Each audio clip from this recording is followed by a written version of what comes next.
Buenas noches. ¿Ahí se escucha bien todo? ¿Todos escuchan bien? Bueno, muchas gracias por asistir, por hacer parte de esta reunión, ya de las últimas que hacemos en el año del evento académico tradicional mensual que hacemos en la Asociación Colombiana de Infectología. Para este mes, pues gracias por asistir con un cambio que tuvimos, estaba programado para un jueves anterior, pero teníamos la coincidencia que se cruzaba con un evento latinoamericano de hongos muy importante. Entonces digamos que muchas personas que trabajan en el tema iban a estar en ese evento y de esa forma decidimos hacerlo hoy. También otro dato importante es, yo voy a mostrar los datos inicialmente, las generalidades, lo que se conoce de esto. Hay muchos datos que no se conocen, así que todo el tema de preguntas, intervenciones y demás, todas son bienvenidas.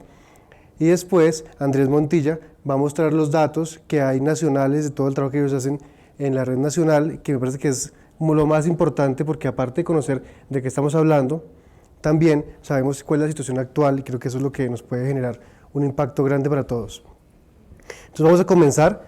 Yo me tardaré algo así como 30 minutos en la exposición inicialmente de generalidades y como les digo, cualquier intervención de ustedes es bienvenida porque ya veo que hay muchos expertos en el tema de la parte de micología, clínica y epidemiología que nos puede servir. Vamos a hablar entonces en este momento de Candida auris, no de Staphylococcus aureus, como venía estudiado un residente hasta hoy, se enteró hace 7 minutos que el tema no era Staphylococcus aureus. Entonces hoy vamos a hablar de la historia de la Candida auris. Y fue verdad. Vamos a hablar de Candida auris. Entonces vamos a hablar un paneo general sobre la historia, la epidemiología, lo que conocemos. De todo esto, algo importante es que la literatura que tenemos, el grueso de la literatura, es de este año o del año pasado, y aún existen muchas preguntas, especialmente para comité de infecciones, de cómo manejar los casos específicos de pacientes colonizados o infectados por Candida auris. Para ver todo esto vamos a ir por pasos, y con respecto a la epidemiología que tenemos, hemos encontrado unos datos que son importantes. Este es el primer aislamiento, el reporte inicial que existe de Candida auris en el mundo, publicado. Eso fue publicado en el año 2009, es una mujer de 70 años japonesa que está hospitalizada en el geriátrico metropolitano de Tokio y se encuentra una especie de cándida en la secreción del conducto auditivo externo. Hasta ahí eso es lo único que sucede, pero digamos que con toda la identificación, el valor que tiene un laboratorio de micología con gente experta, se encontraron que definitivamente esa especie de cándida no era la que se veía en todos los casos. Entonces en esta mujer encuentran ellos que hacen todo el estudio genético, molecular, y de esa forma al final pueden encontrar que parece que es una especie hasta ese momento que no ha sido reportada, y por el sitio en el cual la identifican se llama Candida auris. Aquí ustedes ya empiezan a ver en los árboles filogenéticos que hay cómo se une y está cerca genéticamente con otras, y aquí vamos a empezar a hablar de una especie de cándida que a todos nos debe quedar guardado y grabado en la cabeza, y es la especie de Candida emuloni.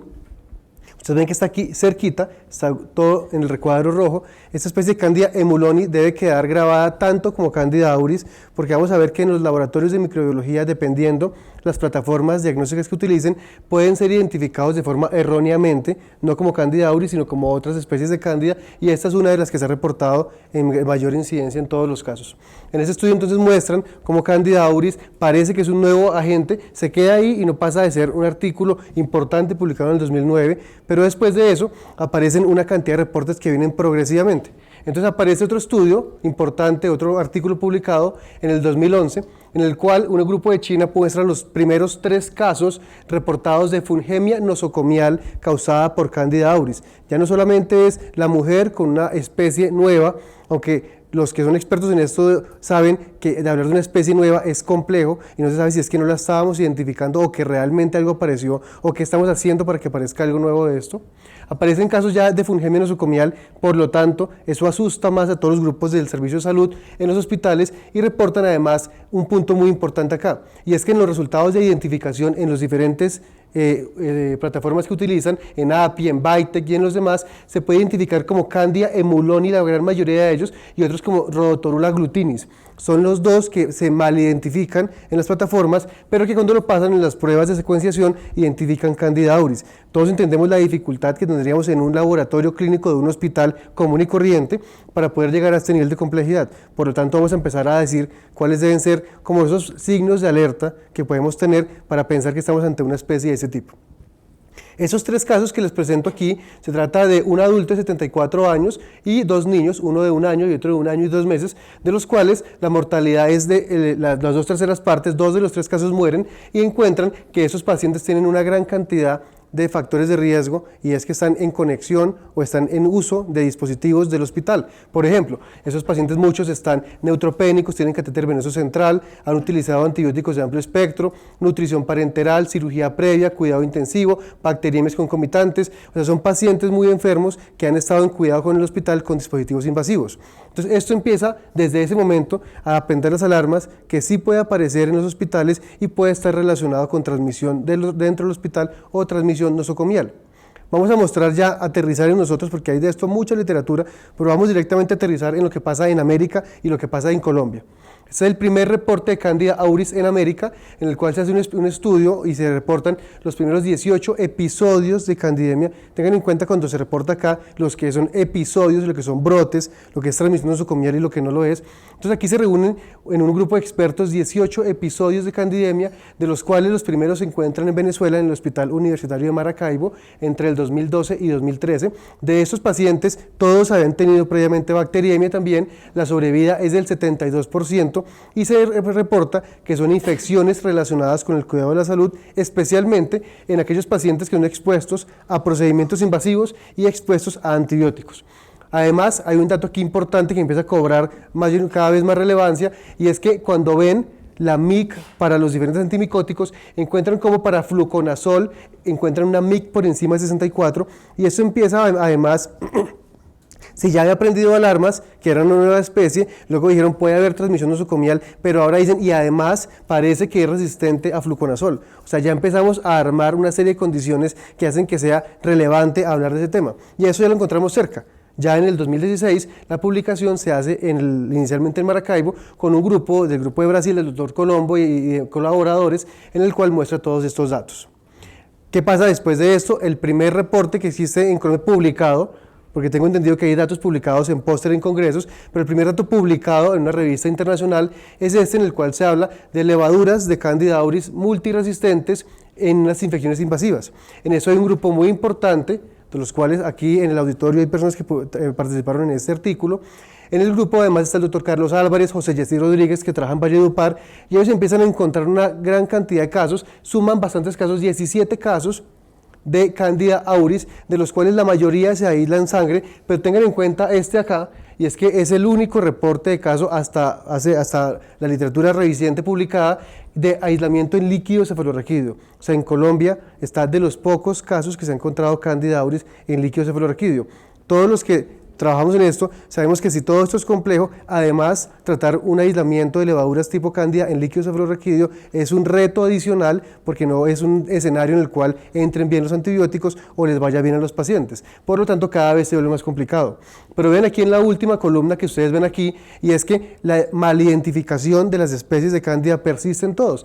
Vea, aquí ellos dicen, dependiendo del sistema que ellos tengan, pueden identificarlo como Candida emuloni, como Candida tropicalis, como Candida famata y otras, y vea que la que más predomina en todas ellas es Candida emuloni. Entonces, otra vez, el mensaje es, esta especie parece que si en un sistema de identificación normal de laboratorio clínico de un hospital se encontrara alguna de estas, ya deberíamos prender las alarmas para sospechar que es una Candida auris.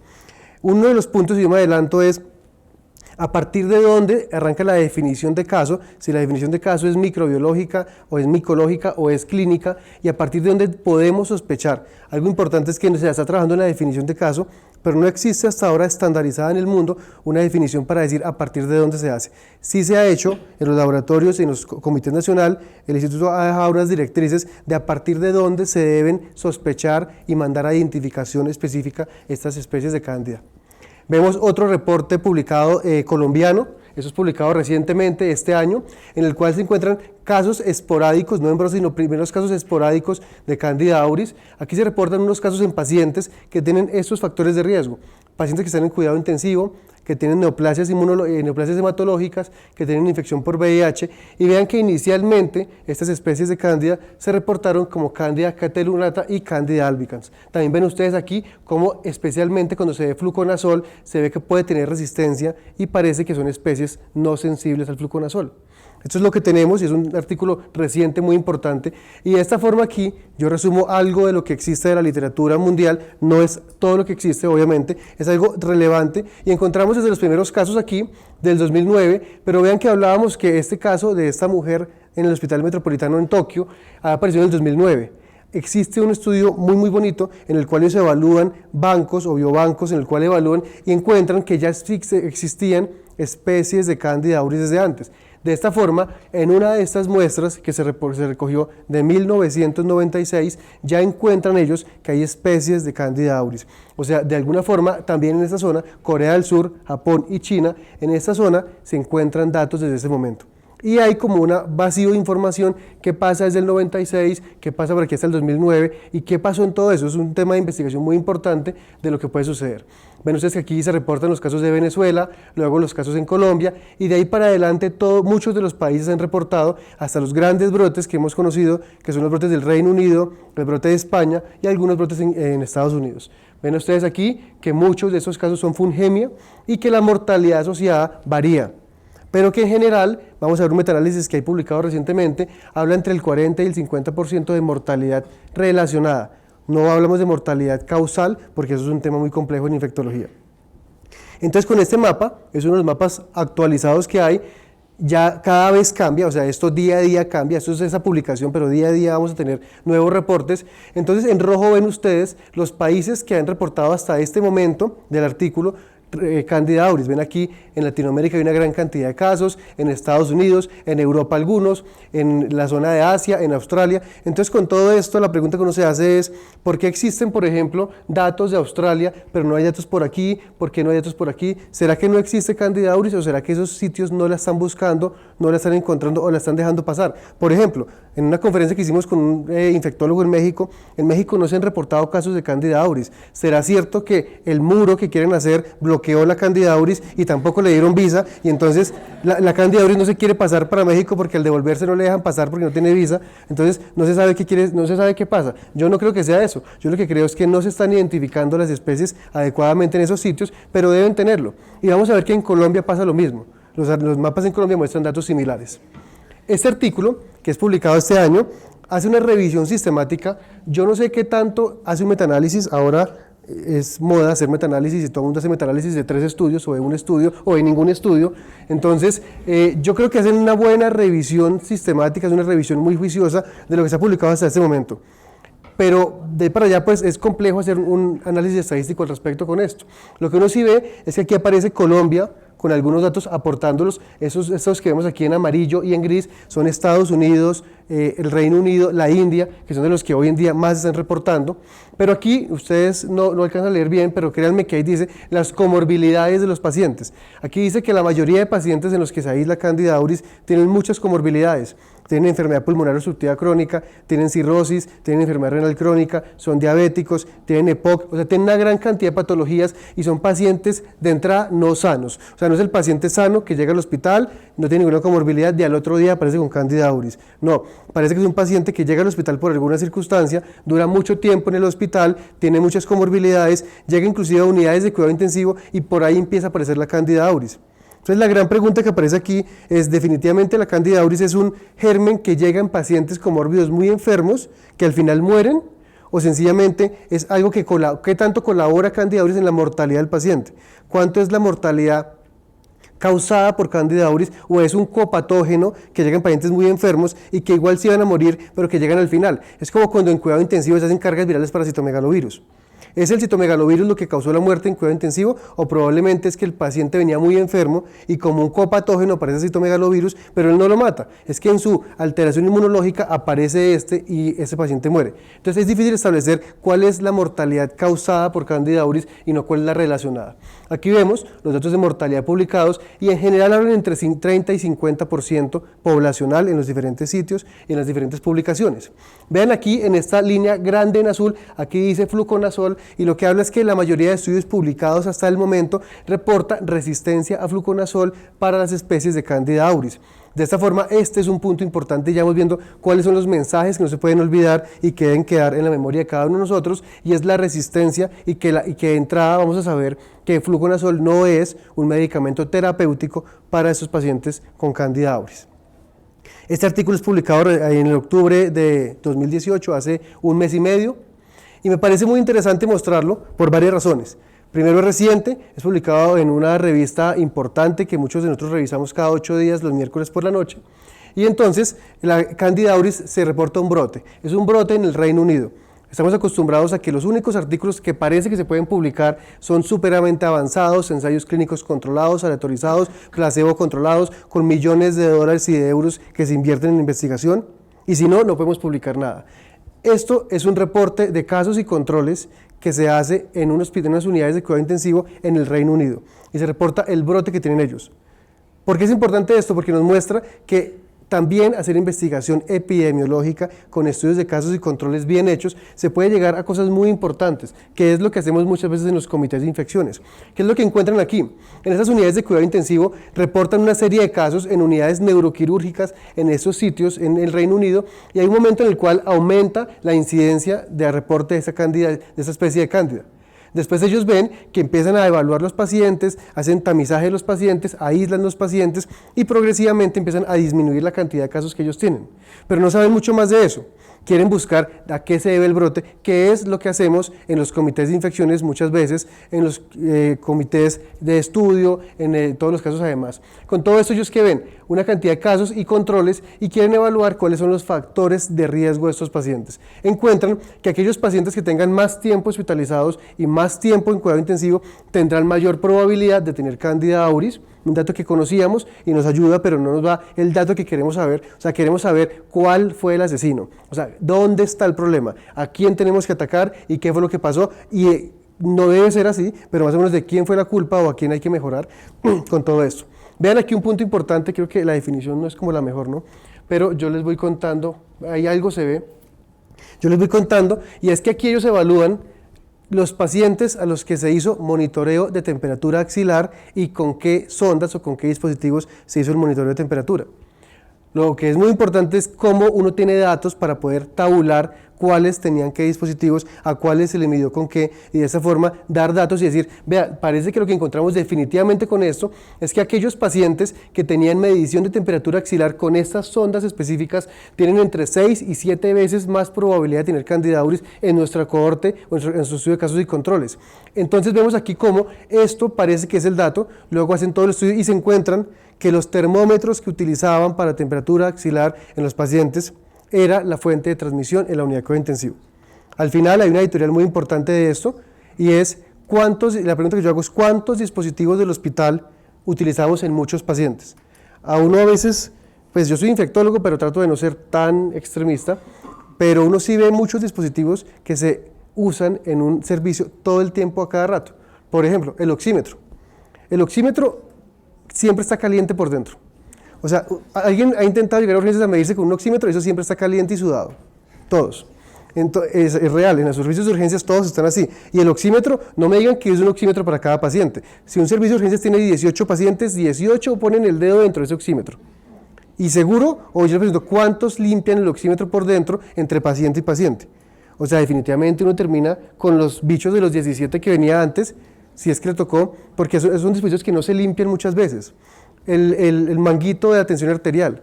Hay servicios de urgencias donde se manda a alguien a tomar atención arterial y con el mismo manguito lo toman los 18 pacientes. Y así pasa con muchas cosas en los servicios de urgencias y en los hospitales en general. Espera uno que con los termómetros no pase así, pero creo que en algunos sitios pasa así. Esperemos que la temperatura se mida en los mismos sitios en todos, y no que alguien espontáneo la mida en un sitio en uno y después se lo mida en el sitio en otro, porque no quiero saber el orden en el cual miden los sitios, porque sería complicado. Pero deberíamos tener en cuenta que hay dispositivos que no se deberían compartir en todo esto.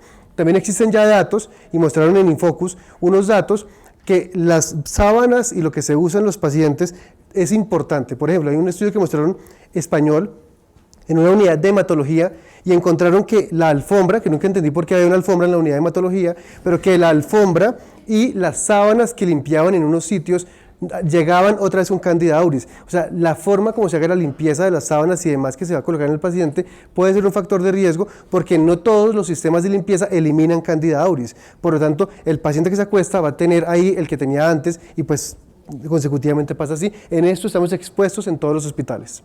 Pasando esto, entonces, datos epidemiológicos tenemos muchos, datos del Comité de Infecciones aparecen y debemos buscarla en los hospitales. Si usted no ha encontrado en su hospital, debe decir, ¿es verdad que no tenemos? O definitivamente es que estamos identificándolas mal. Por ejemplo, tuvimos un residente ahora que la tarea de la semana fue busque las especies de cándida que tengan una MIC por encima de 64 para fluconazol. Todas. Y vamos a empezar a mirar si es que definitivamente se nos están pasando o es que no las teníamos, por ejemplo, para poderlo saber. Ya cuando lo que tiene que ver con la identificación, aquí hay una serie de inconvenientes y de problemas. Una cosa de ellas es que no existe solamente un grupo de Candida auris. Existen muchos grupos de Candida auris, se han descrito 4, uno de cada sitio, en el cual ya están los suramericanos, sudasiáticos, sudafricanos, del este de Asia, y cada uno de esos tiene un porcentaje de identificación muy parecido. Son parecidas, pero no son la misma. O sea, cada zona de estas tendrá un grupo específico, una familia que pertenece solamente a estos. Y vean cómo aquí aparecen algunas cerquita, Candida emuloni y Candida lusitania, con un porcentaje de identificación cercano a los que tenemos. Y en parte por eso puede haber problemas de identificación. Todo esto tiene que ver con que ya se empezó a estudiar, a entender, a conocer cuál es toda la biología molecular, la genética, transportadores, las enzimas, los factores de virulencia, todo lo demás se está empezando a estudiar, pero de esto falta mucho y yo creo que el grupo de micología de los que estamos aquí presentes, que trabajan en investigación, todo esto es un campo muy importante en el cual todo está por hacer porque muy poco se conoce. ¿Qué dificultades grandes existen? Los métodos convencionales identifican bien Cándida, pero las especies en algunos casos tienen muchas dificultades y muchos problemas. Ustedes ven aquí que dependiendo cuál sea, voy a pasar aquí a la siguiente, a esta diapositiva, dependiendo cuál sea el sistema de identificación que tengan en cada uno de los hospitales, tendrá problemas de reporte. Por ejemplo, se ha reportado que en Vitek 2, Candida emuloni es de los que más aparece, pero también se ha encontrado que en API algunos casos de Rhodotorula glutinis pueden aparecer. Entonces no es igual en todos estos. Y en Microscan, los que tengan Microscan, pueden encontrar especies de Cándida como Cándida famata, Cándida guillermondi, Cándida lusitania y también pueden corresponder a Cándida auris. Entonces existen unas especies de Cándida que no aparecen como Cándida auris, pero que tenemos que tener el bombillo prendido de buscarlo, identificarlo y mandarlo al sitio en el cual tienen las herramientas para hacer las pruebas que tenemos. Algunos hablan de cuál es la mejor herramienta y no se sabe exactamente. Algunos tenemos MALDI-TOF, no todos tienen MALDI-TOF, pero es un grupo en el cual se debe buscar asesoría con todos los demás para ver qué se puede hacer. Entonces, definitivamente, muchos de estos sistemas se identifican mal y aquí vemos que inclusive hay reportes que en MALDI-TOF puede llegar a haber inconvenientes. ¿Por qué? En MALDI-TOF depende, no tengo ningún conflicto de intereses con los que tienen MALDI-TOF, pero si usted tiene MALDI-TOF sirve, pero debe tener la librería actualizada, porque las librerías desactualizadas, que es lo que pasa muchas veces, y es que se compró el MALDI-TOF con el software en ese momento, y si no se actualiza, va a quedar con los datos pasados, entonces no va a tener esta ganancia. Entonces depende cuál MALDI-TOF tengan, dependiendo cuál de ellos de los dos sea, debe tener las librerías actualizadas para que lo puedan identificar, o si no vamos a quedar igual a como estábamos antes. Una gran pregunta que hacemos todo el tiempo en los hospitales es, ¿este paciente tiene una colonización o tiene una infección? Y esto es de los retos clínicos grandes que tenemos todos los días. Por lo tanto, vemos factores de riesgo para colonización, porque sabemos que para que exista infección debe haber colonización, pero es difícil establecer a partir de dónde se rompe la colonización y empieza a hacer daño y es una infección.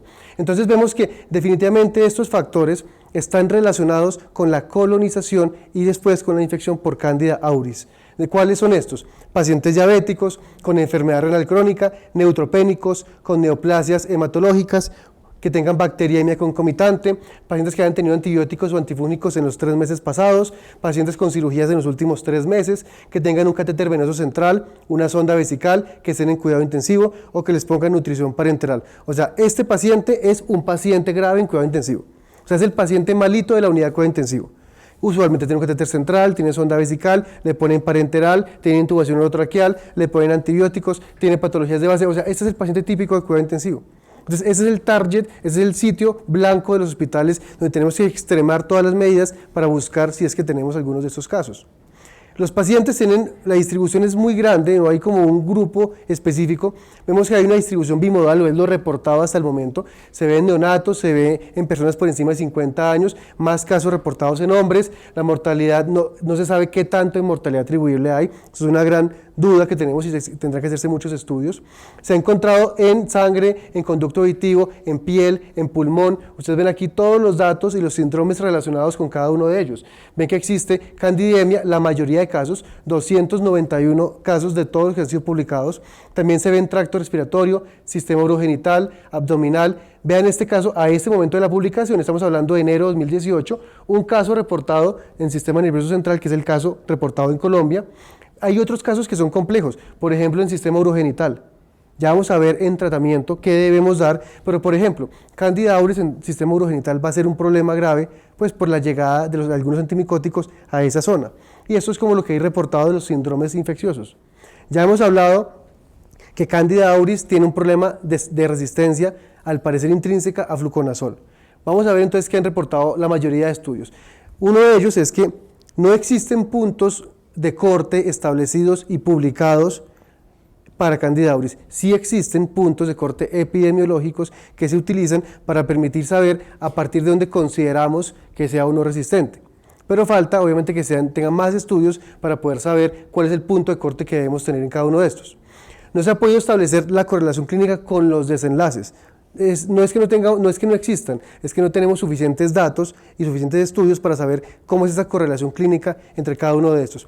Por lo tanto, hay estudios que faltan de farmacocinética y farmacodinámica, sabiendo cuánto y cómo se dan los antimicóticos en cada uno de estos casos, pero sí se sabe que hay un incremento en la MIC para fluconazol, que hay fallas al tratamiento para fluconazol. Incluso hay un reporte muy interesante que muestra una especie que se identificó sensible a fluconazol, pero que hay falla al tratamiento con fluconazol a pesar de parecer sensible. Entonces definitivamente el mensaje es: fluconazol no es el medicamento de elección y no se debe utilizar en una identificación o una sospecha de Candida auris. ¿Cuál es el medicamento que se recomienda? Son las equinocandinas. Ese es el tratamiento de elección que existe para Candida auris en general. Depende obviamente del sitio y demás, pero equinocandinas es el medicamento de elección. ¿Cuál equinocandina? No se sabe cuál es.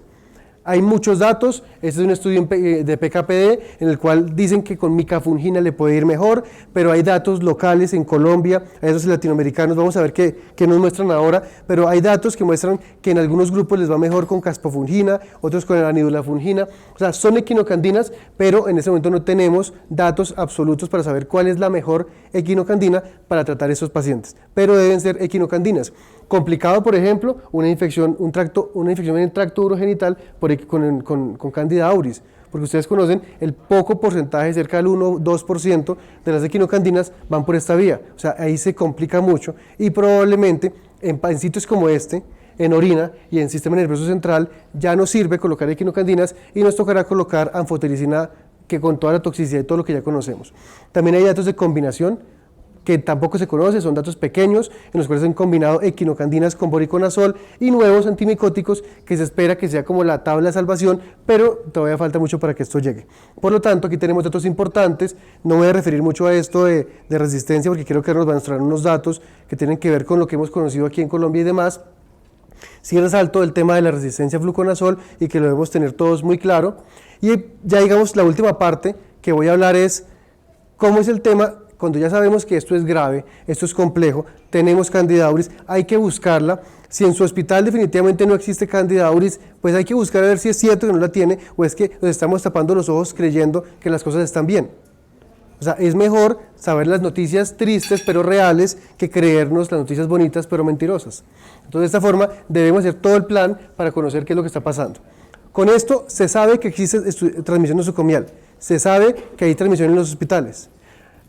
Aquí yo creo que en la India muestran datos parecidos a lo que pasa en nuestro país.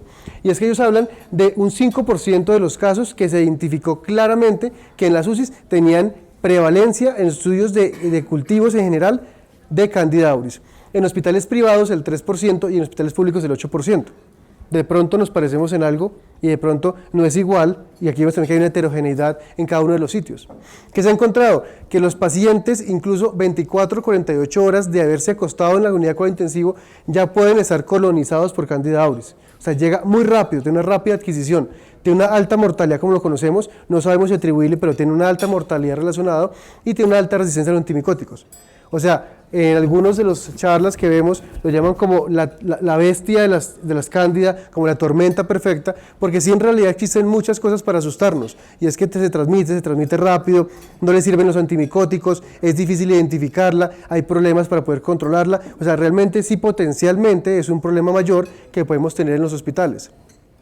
¿Qué dicen las guías? Esto es lo que se ha publicado, o los consensos grandes publicados hasta el momento, y está el grupo del CDC, el Reino Unido, el CDC europeo, Sudáfrica, tiene muchas guías de las cuales creo que en últimas cuando uno tenga un problema de estos debe remitirse a la guía, buscarla, aprenderla y ver control de brotes como ha hecho la gente que sabe de esto.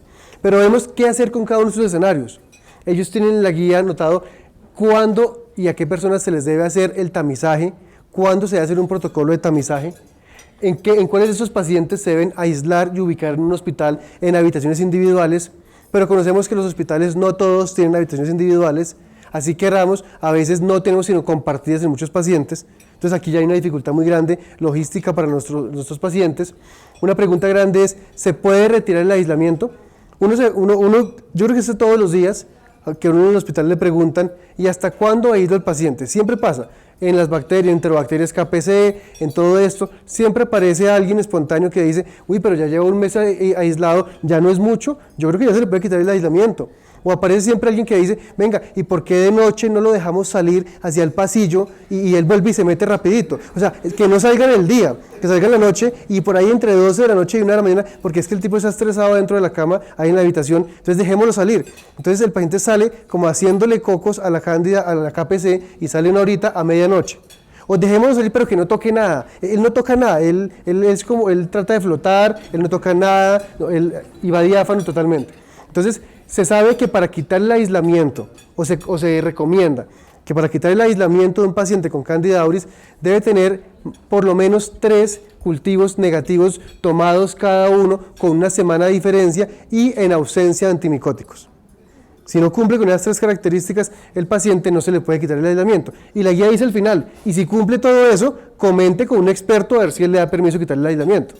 O sea, es difícil quitarle el aislamiento a estos pacientes.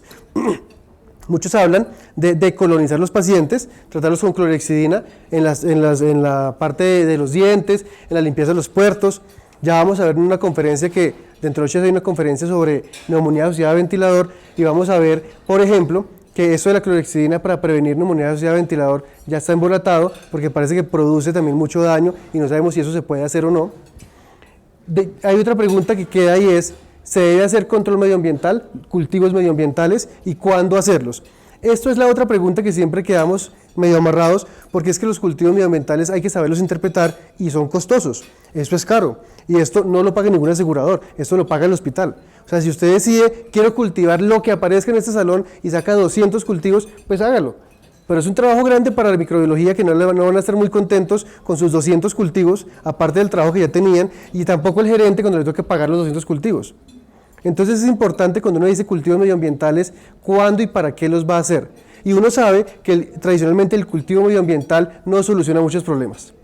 Porque usted dice al final, sí, la encontramos en el lavamanos. ¿Y qué? Pues tocaba lavar el lavamanos. O sea, es que tocaba hacer bien las cosas desde antes. Es darnos cuenta de una forma costosa que estábamos haciendo mal las cosas. Cuando se hace cultivos medioambientales, entonces cultivamos la pantalla del ventilador, que cada vez son más sofisticados, entonces tienen unas pantallas muy elegantes. El problema de la pantalla elegante del ventilador es que la señora que limpia el ventilador es una señora que ve eso como una pantalla de televisión. Entonces a ella le da miedo ponerle el líquido con el que lava la puerta y lava el piso y lava la cama porque de pronto se daña la pantalla. Entonces es un problema y hemos encontrado que los ventiladores, las bombas de difusión, cuando las limpia el grupo de limpieza general del hospital, quedan usualmente mal utilizados y mal limpiados. Por esto en algunos sitios hemos decidido que lo hace la terapeuta o lo hace la jefe porque sabe qué puntos mover, qué no mover, que no se va a dañar. Y definitivamente no le podemos pedir esto a una señora que trabaja en el aseo de la habitación porque no tenemos por qué hacerlo. Hay preguntas con respecto a qué usar, qué desinfectantes utilizar. Otro problema adicional, o sea, si faltaba algo, es que no le sirven todos los desinfectantes. Entonces, el mensaje grande ¿cuál es? Para los que trabajamos en comité de infecciones, la limpieza y desinfección en Candida auris debe ser igual que en Clostridium difficile, debe ser la misma. más o menos para que tengamos las directrices claras, y es que usualmente el alcohol gel no sirve, que usualmente los amonios cuaternarios no sirven, y que lo que se recomienda es hipoclorito de sodio y peróxido de hidrógeno. Es lo que se debe usar en algunos escenarios. En algunas UCIs o en algunos sitios han llegado con cosas muy avanzadas y muy elegantes con amonio cuaternario, pero amonio cuaternario no es el mejor para cada uno de esos casos, por más que nos lo estén dando. Cuidado con desinfectar todo lo que estamos viendo, termómetros, pulsoxímetros, áreas comunes, la baranda, el tensiómetro, o sea, muchas cosas como estas. Cuando uno pasa revista siempre el residente se acomoda y se pega a la cama, y entonces pues queda lleno de Candida auris y queda lleno de todo esto. Y una pregunta que siempre quedamos, y es cuál es el rol y el papel de todos los trabajadores de la salud que estamos en el hospital.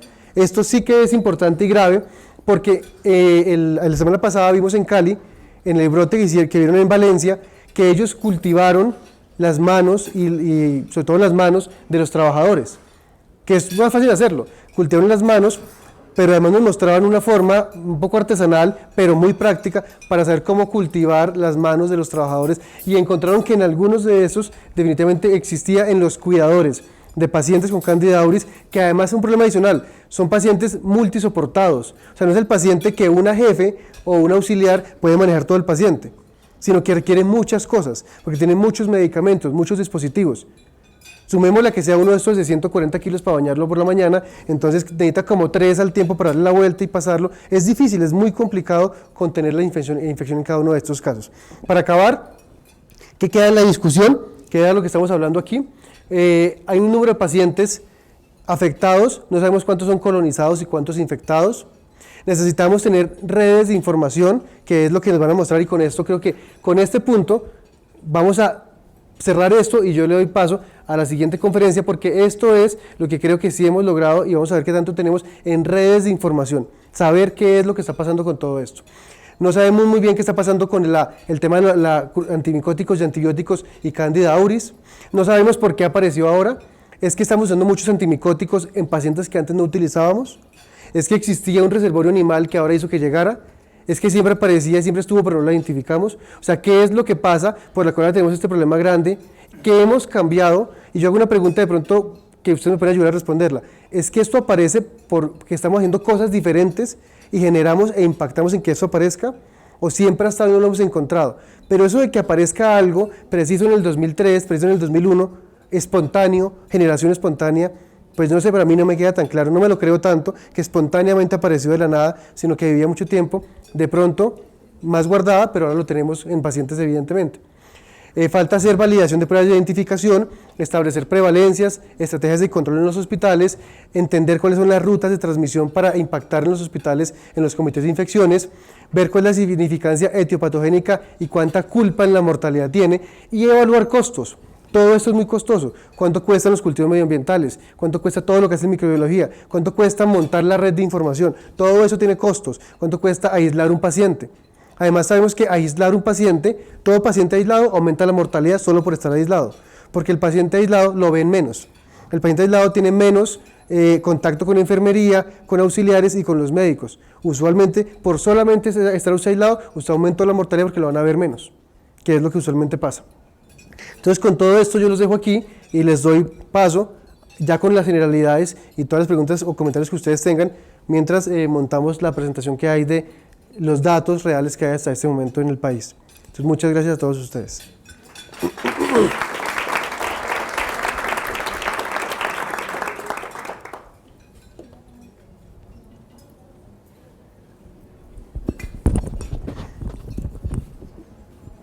No sé si existe algún comentario mientras montamos aquí. Cuéntenos, ¿cuál ha sido tu experiencia? ¿No te pasó eso?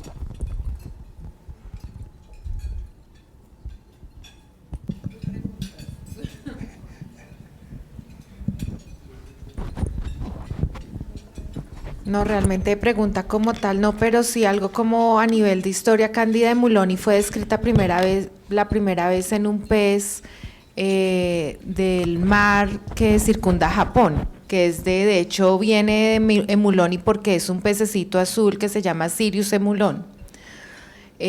Cándida auris realmente, y Cándida de Muloni per se, tú me corriges si yo estoy mal, pero en la costa colombiana fácilmente la han descrito. Nosotros en el interior vemos menos Emuloni.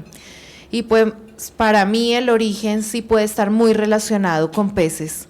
Y además Cándida auris tiene otra particularidad, y es que es muy halotolerante, es decir, que puede crecer a altas cantidades, a altas concentraciones de sal, lo cual la hace que también sea muy resistente a los procesos de deshidratación del medio ambiente, que también la hace que sobreviva más sobre superficies que otras cándidas no lo hacen.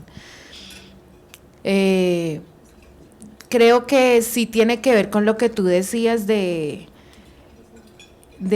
uso indiscriminado de antifúngicos. Si uno desplaza las poblaciones que son resistentes o las poblaciones que son susceptibles, van a venir otras especies. Y lo otro que es muy particular de auris es que geográficamente son diferentes, o sea, no es un mismo clon en todo el mundo, sino que geográficamente tienen una relación, es decir, y en Colombia más o menos la primera que tuvimos fue alrededor del 2014, diciembre del 2014. Y si uno mira es entre 2012 y 2014, que es como si lo hubieran soplado encima del planeta, porque fue en muchas partes donde de forma simultánea apareció. Entonces, y en el mar, no sé ahorita Andrés que nos cuente, pero nosotros uno de los reportes en Cartagena fue un pescador que encontraron ahogado, y en la autopsia encontraron Cándida auris. Entonces esta relación del mar, Japón es uno de los primeros y de los que más historia tienen en el uso de quinocandinas, de caspofungina. Entonces ahí sí hay muchas cosas que hay que recopilar. Podemos hacer estudios en peces. Barranquilla sería perfecto porque tenemos peces de mar y de río. Y yo creería que realmente el mar sería algo que podría, y peces relacionados con esta área, que sería como la diseminación. Es parte de mi hipótesis, si alguien lo usa y se acuerdan que podemos hacerlo, pero esa es como mi idea. Otra cosa es que no creo que sea naturalmente resistente al fluconazol. Hay cepas, de hecho las aisladas del oído de la señora son susceptibles. Entonces, eso tampoco lo entendemos, cómo de una forma o tiene 1000 vías para producir ergosterol o recambia el ergosterol en la membrana y usa otros esteroles, pero realmente tiene una capacidad de cambio muy grande, que era lo que no habíamos descrito en las otras cándidas, porque hay cepas sensibles y resistentes a todos. Entonces ahí no sé. Gracias. ¿Algún comentario?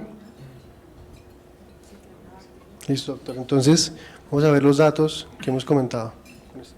Sí, sí. Muchas gracias. ¿Me prestas? Sí, sino que no le paso por lo que está su USB. Por si yo le paso. Ah, ok. No problem. Bueno, buenas noches. Me presento, mi nombre es Efraín Andrés Montilla. Yo realmente trabajo y soy referente de difteritosferina y haciendo secuenciación de genoma completo. La doctora Patricia Scandoni y Carolina Duarte no pudieron venir y vengo en representación de ellas.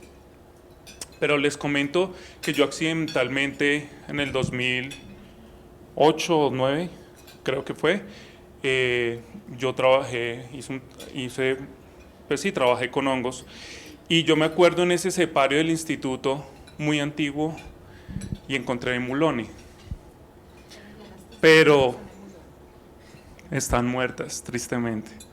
Sí, es muy interesante haberlas recuperado y haberlas estudiado, porque de pronto la historia es mucho más antigua. Sí. Les comento. Siguiente, qué pena.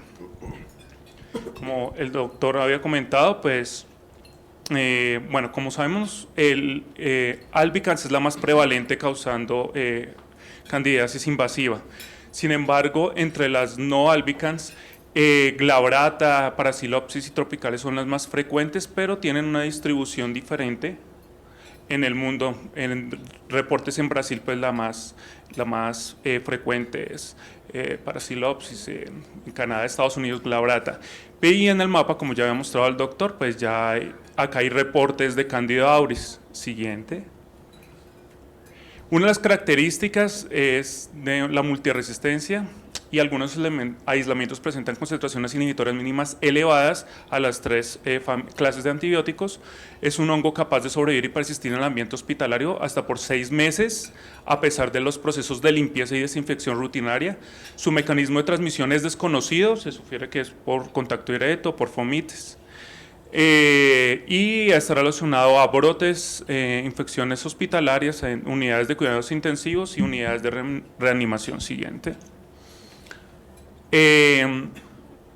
Las personas, como ya había comentado el doctor, pues ya realmente pues, son las que están intervenidas quirúrgicamente, nutrición parenteral, exposición a dispositivos invasivos, y se ha descrito en todos los grupos de edad.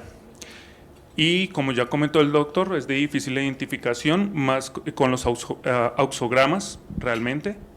Siguiente. Se ha reportado en la literatura resistencia intrínseca o adquirida. Realmente hay mucho que estudiar del tema y hay mucho fracaso terapéutico. Normalmente se ha reportado en Estados Unidos a las familias de polinias azules equinocandinas, y la mortalidad es elevada, se ha reportado de 40 al 70% en brotes nosocomiales. Siguiente. Este es el reporte MAPA que siempre el CDC actualiza, ahorita creo que está actualizado, y en donde se ve pues en verde son los países que han reportado un caso, y los que están en azul los que han reportado múltiples casos, y los que están con rayas son los que han sido pacientes norteamericanos o que han sido epidemiológicamente ligados a cuidado de salud en estos países. Siguiente.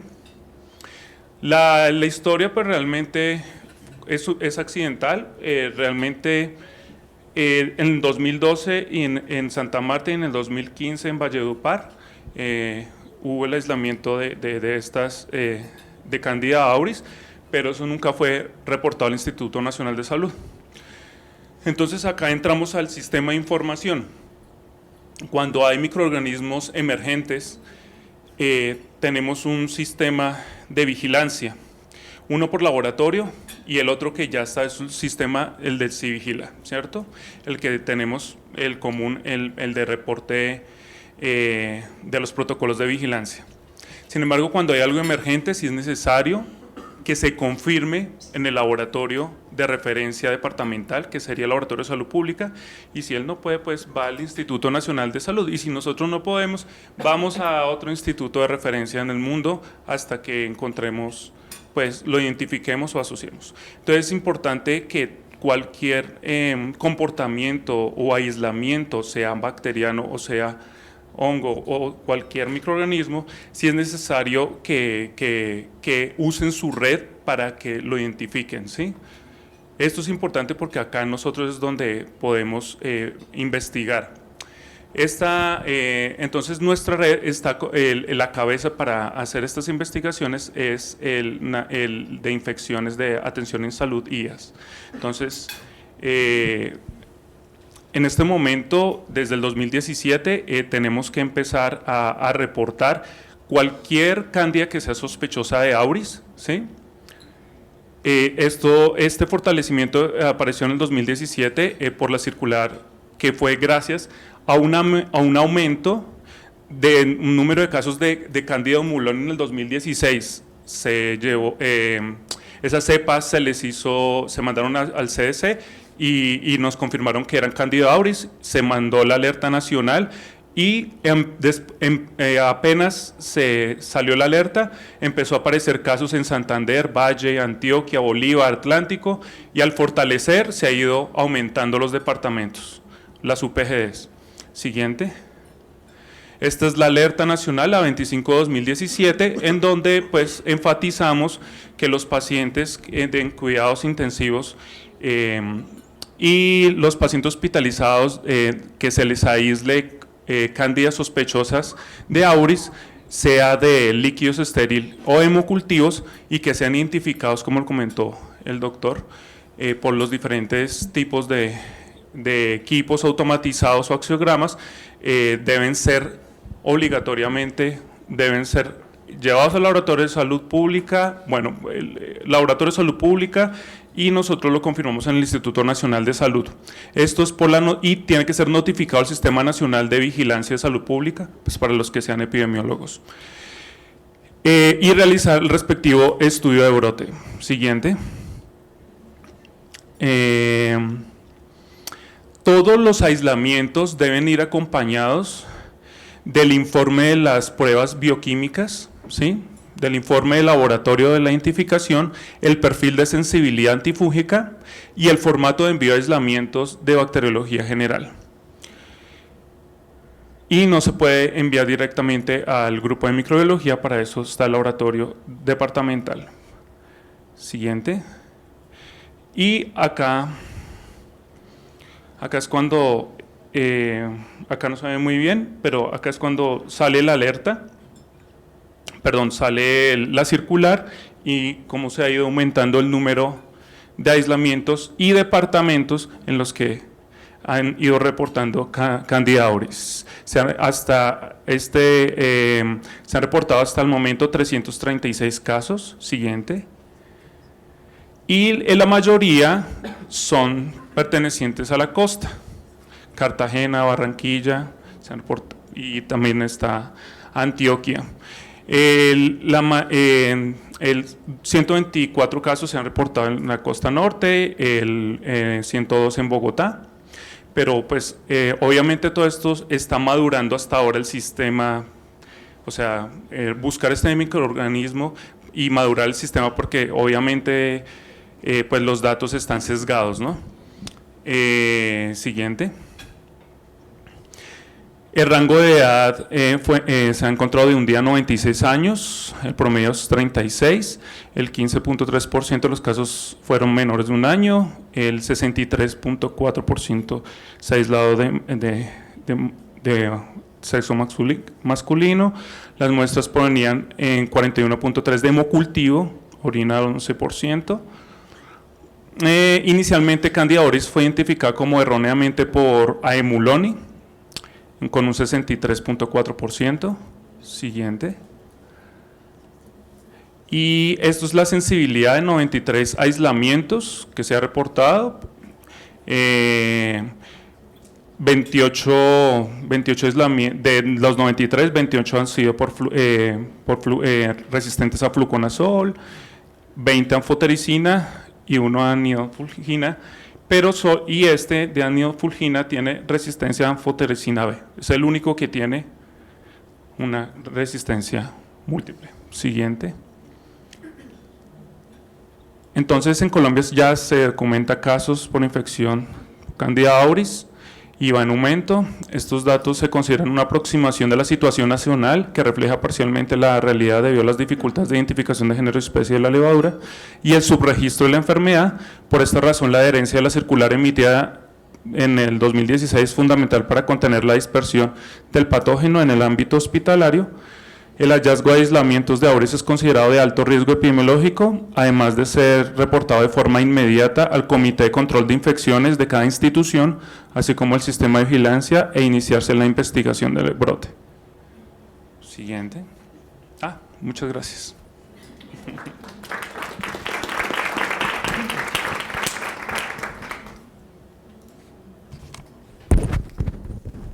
No sé qué comentarios hay, opiniones. Los que han tenido los casos, ¿sí? ¿Qué pasó esto? Sí.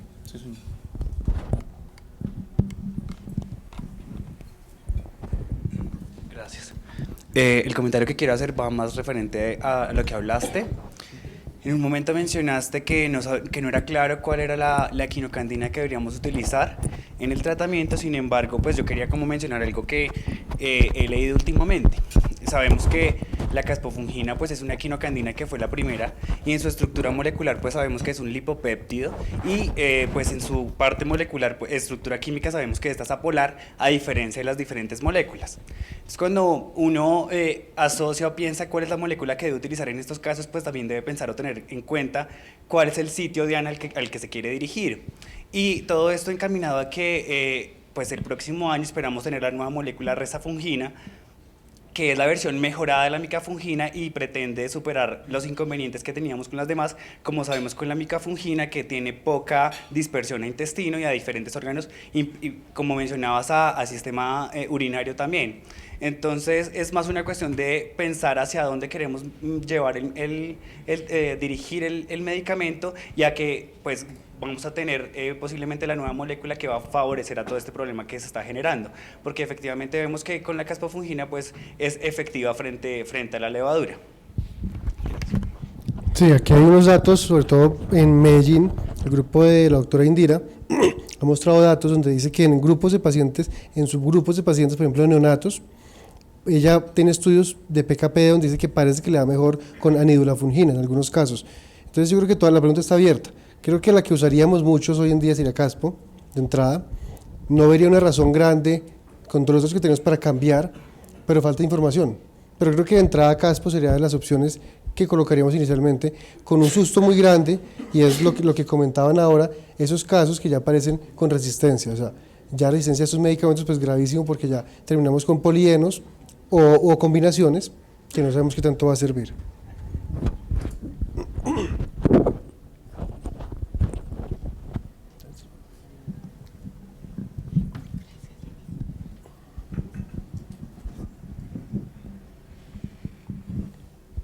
Bueno, buenas noches. Más allá, es más como una pregunta. O sea, tengo entendido que, bueno, esta se desarrolla en pacientes pues que tienen pues cierta como inmunodepresión, o pues que hay como una comorbilidad pues con, digamos, en su ambiente hospitalario, ¿sí?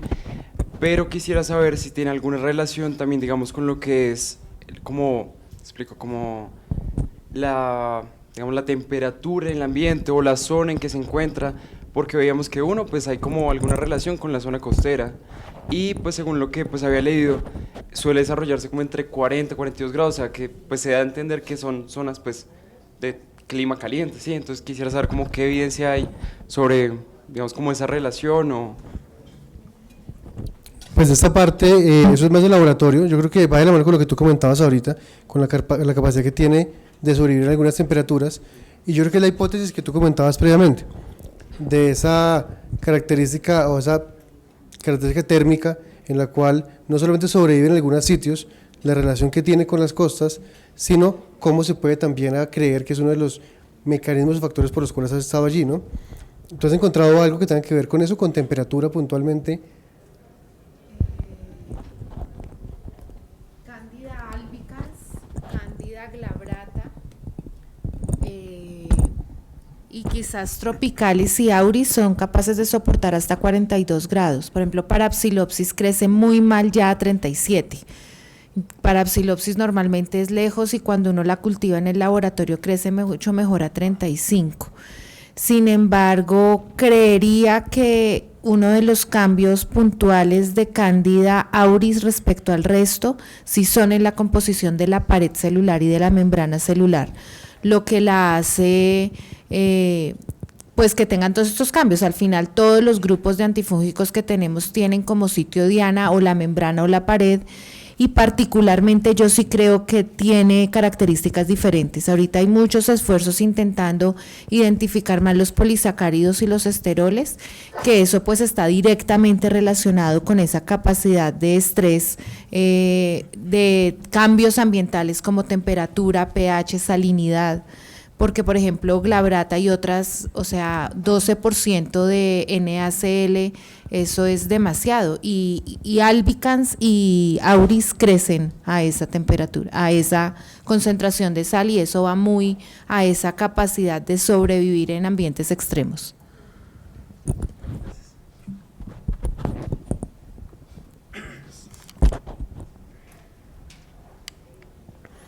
¿Algún comentario adicional?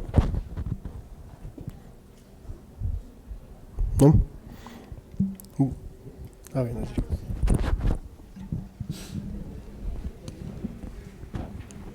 ¿Tú qué opinas de, no sé, con esta capacidad de dispersión de Candida auris y definitivamente hay transmisión contacto con el personal de salud colonizado?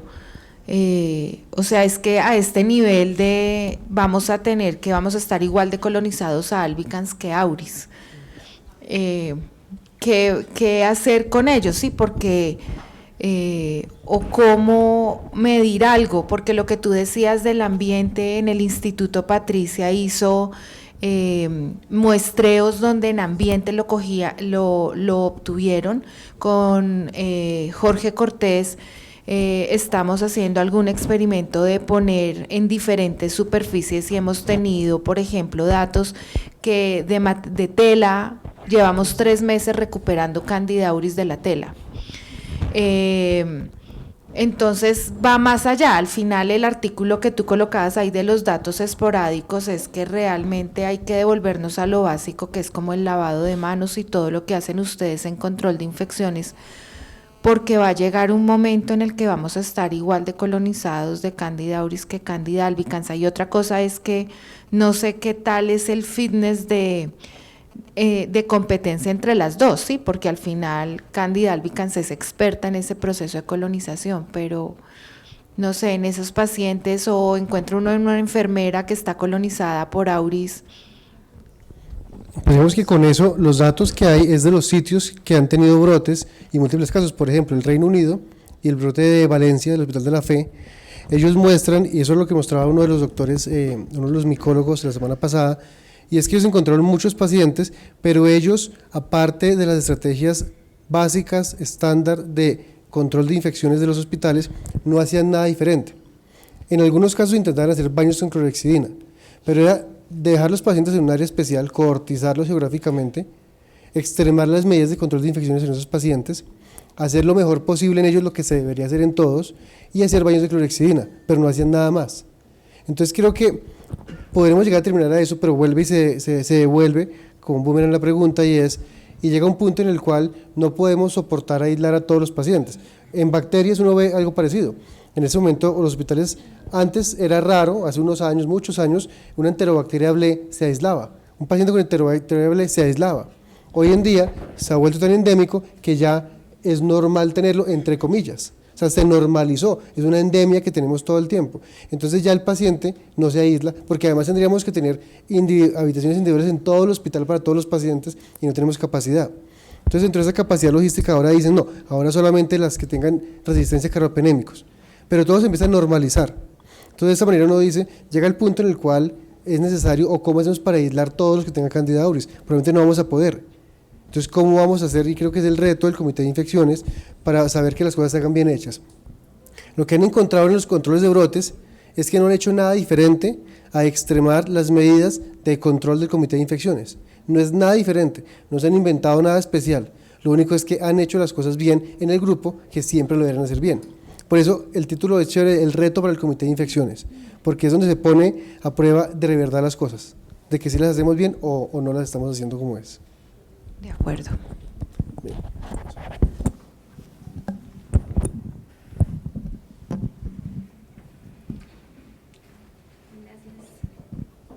Buenas noches.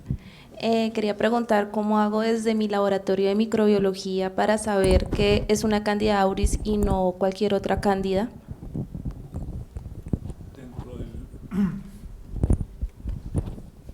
Dentro de la circular hay un algoritmo dependiendo del equipo que tengas para identificar. Tengo Vitek. Tiene Vitek. Bueno, entonces creo que es Candida aemuloni y otra cándida. Es que no me acuerdo muy bien, realmente pues por lo Laurata, Famata. Entonces, cuando tengas esa, o sea, paciente en UCI o paciente hospitalizado, ¿sí? Y más de eso, identificado como Famata o como Aemuloni. Guillermondi, entonces ese es sospechoso. Entonces, llenas la ficha de que todos lo tienen, de bacteriología general, y lo envías al laboratorio de salud pública como sospecha de Candida auris y se hace la confirmación. En el Instituto Nacional de Salud se está haciendo en este momento por PCR, ¿sí? Y por Malditov también, también, y fue una colaboración muy grande acá de la doctora Claudia Parra, de su equipo de trabajo, prestarnos también su equipo, que gracias a ella pues nos hemos hecho toda esta vigilancia. ¿Sí? Ahorita conseguimos uno por comodato, no lo Ana, por fin, eso es un milagro porque es que tenemos mucho trabajo y el maldito es muy sensible específico. Se puede hacer por PCR, no hay problema, es muy sensible, es muy específico, perdón, entonces es una buena herramienta. Obviamente el maldito es rápido y se evita todo ese trabajo, ¿sí? Pero eso lo pueden hacer los laboratorios de referencia. Lo importante es que se haga cuando se sospeche, se tiene que extremar. O sea, es que el problema no es identificarlo, sino que cuando se sospecha, se realicen las acciones inmediatamente. Se está sospechando probablemente una Candida auris y obviamente el comité debe actuar rápidamente, porque es que el problema es que hasta que esperen que llegue el resultado o esperan que sea auris, ya ha pasado mucho tiempo, entonces todo ese tiempo sí puede afectar pues obviamente a la diseminación del microorganismo. Entonces eso sí es algo que debemos tener en cuenta cuando sospechamos de una auris. Otra cosa que yo creo que es importante y que es sencilla, en el GIS-1, el ver la susceptibilidad elevada de fluconazol y que no tenga características de colonia de Crusei, de inmediato te hace también sospechar incluso en un cromagar, ver la rosada también. Entonces son varias cositas que suman para poderla identificar. Yo creo que eso es importante, lo que mencionaban ustedes. Por eso lo que hicimos esta semana fue mirar esas especies de cándidas raras que creemos en los clínicos. ¿Qué mensaje queda para los que trabajamos en las unidades de cuidado intensivo, urgencias, hospitales y demás? Cuando les llega un reporte con esas especies de cándidas raras, Muloni, Guillermondi, Famata, que no es decir cándidas no albicans, porque a veces los clínicos creemos que las cándidas se dividen en dos, las albicans y las no albicans, ya, gracias. Entonces, así pasa, o las micobacterias, igual, son TB o no TB, se acabó. Entonces es entender que es muy difícil saberse todas las especies, pero sí hay algunas que deben tener en la cabeza. Si usted está en la unidad de cuidado intensivo y encuentra un aislamiento de estos, pilas, algo puede estar pasando. Si usted encuentra una MIG alta para fluconazol, puede que se le olvide el número, pero usted encuentra resistencia a fluconazol, pues tenga y diga, oiga, puede estar pasando algo. Y ese es el momento de contener los problemas que tenemos. Ese es el momento en el que el clínico puede alertar al laboratorio o el laboratorio llamar al clínico y empezar a establecer todas las medidas, que es lo que usted comentaba previamente. O sea, no podemos esperar a tener un brote muy grave. Esto sí es un trabajo de los que estamos en las clínicas, de buscarlos, entenderlos y adelantarnos a los problemas. Y no que nos pase lo que se ha aprendido de muchos sitios, y es que se aprende con muertos y se aprende con casos que se pueden haber evitado o hacer contención previa. De acuerdo a la circular, realmente es Muloni y cualquier especie sin importar la sensibilidad que tenga, porque igual, lástima que pues no está analizado por año para ver si de pronto hay un comportamiento de aumento de resistencia, pero hasta ahora está relativamente bajo porque en otros países es mucho más alto. Entonces se sospecha también no importa si es sensible el aislamiento en este momento para cuando se identifica por Vitek o por Phoenix, los que tengan ese equipo.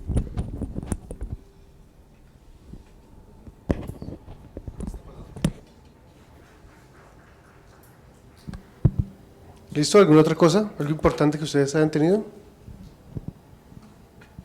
Bueno, si no, muchísimas gracias a todos por la asistencia y por las intervenciones. Pues aquí estaremos en las reuniones continuando y gracias por participar.